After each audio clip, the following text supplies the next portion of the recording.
que si graficamos nuestro coeficiente Kp en función de A resistividad de hierro constante, es decir, un porcentaje de silicio constante, lo cual implica que la resistividad ya tiene un cierto valor, todo esto que está acá es constante. Por lo tanto, esto me da, y por supuesto también AB constante, esto me da una parábola así. Si yo lamino, es decir, bajo los valores de espesor de la chapa, es mucho más pronunciado el descenso del coeficiente Kp. O sea, a inducción constante, un porcentaje de silicio constante de la chapa, de esa aleación hierro-silicio, es solamente en función de A. El impacto de bajar un poco el espesor de la chapa implica un gran descenso en el coeficiente Kp, que impacta directamente en las pérdidas parásicas. Moraleja o conclusión final. El porcentaje de silicio no tan solo me permite disminuir el ciclo de histéresis y con ello las pérdidas por histéresis, lo cual veo que impacta directamente en el coeficiente KH y a su vez en las pérdidas por histéresis, sino la adición de porcentaje de silicio hasta no más de un 5% me permite un crecimiento sostenido de la resistividad del hierro que también impacta en el coeficiente Kp. Por otro lado, o sea que impactan los dos. Por otro lado, la laminación de la chapa solamente actúa y en un valor, una forma bastante acentuada en Kp y en pérdidas parásicas. Y ambas contribuyen al descenso de las pérdidas del hierro. En el caso de tener pérdidas adicionales, en el caso de pérdida del cobre, que decimos que tenemos pérdidas Gauss y pérdidas adicionales, esto es I cuadrado R. Si varía el estado de carga del transformador, es decir, la impedancia de carga disminuye y estoy demandando más potencia, que puede ser menor, igual o superior a la potencia nominal, la circulación de corriente por los arrollamientos primarios y secundarios puede ser menor a la nominal, igual a la nominal o superior a la corriente nominal. En la medida que la máquina trabaja en condición de sobrecarga, es decir, exigida, demandando potencia superior a la potencia nominal y que circule por los arrollamientos valores de corriente superior a la corriente nominal, las pérdidas por efecto Gauss son cada vez mayores. Por lo tanto, los vatios de potencia que se disipan transformándose en calor en el cobre de la máquina aumentan. Pero además, el aumento o la variación del estado de carga, supongamos tengamos un C mayor a 1, implica mayor corriente de carga. Entonces, los flujos de dispersiones primarios y secundarios van a depender directamente, claro, porque si tengo una máquina N1 espiras y del lado secundario N2 espiras y varía el estado de carga, la circulación de I1 en N1 espiras y la circulación de I2 en N2 espiras producen excitaciones magnéticas tales que, por ley de Hopkinson, generan flujos de dispersiones, flujos, líneas de campos magnéticos alternas que se cierran por el aire, que es el flujo disperso, que no son líneas de pérdida, simplemente son líneas que se cierran por el aire. Y esas líneas de campos magnéticos alternas que se cierran por el aire, flujo disperso, desde el punto de vista de modelo circuital o circuito eléctrico equivalente de mi máquina, está representada en estas dos reactancias. El flujo disperso tiene asociadas reactancias de dispersión primarias y secundarias. ¿Se entiende?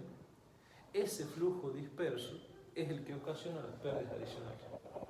Entonces, esas pérdidas adicionales dependen del estado de carga de la máquina. A mayor estado de carga, a mayor circulación de corriente por arrollamiento primario y secundario, mayores son las excitaciones magnéticas primaria y secundaria, mayores son los flujos dispersos primario y secundario, mayores son las pérdidas adicionales primaria y secundaria. ¿Sí? Se inducen corriente, tensiones y circulan corriente en el seno del cobre de la máquina, no en el hierro, en el cobre de la máquina. ¿Debido a qué? Ese flujo alterno variable en el aire, que induce tensiones en el cobre de la máquina y hace que circule corriente por el cobre de la máquina. Y eso origina ¿qué? Pérdidas adicionales. Calentamiento. Vatios de potencia que también se disipan transformándose en calor. En general, lo que habla la bibliografía, y eso lo hago con otro color, las pérdidas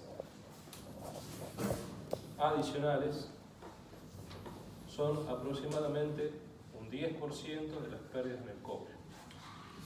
O sea que este término no es tan significativo en el total de pérdidas, solamente representa un 10%. El 90% tenemos unas pérdidas Joule por circulación de corriente y por este efecto I cuadrado R. Todo eso que está desarrollado aquí y que tratamos de eliminar, de menguar, de hacer cada vez más pequeño, sin embargo representa porcentajes de pérdidas muy bajos. ¿Qué tan bajo? 2%, 3%, 4%, 5%. De forma tal que el rendimiento de la máquina siempre supera el 90%. Y es más, cuando la máquina es de más potencia, la potencia o la electrogeometría, el tamaño de la máquina depende directamente de la potencia. A mayor potencia, más electrogeometría, más tamaño, más peso. Las corrientes de excitación de vacío son cada vez más pequeñas y las pérdidas son cada vez más pequeñas. ¿Qué pérdidas? En el hierro y en el cobre de la máquina. En definitiva, el porcentaje de pérdida baja y el rendimiento de la máquina aumenta.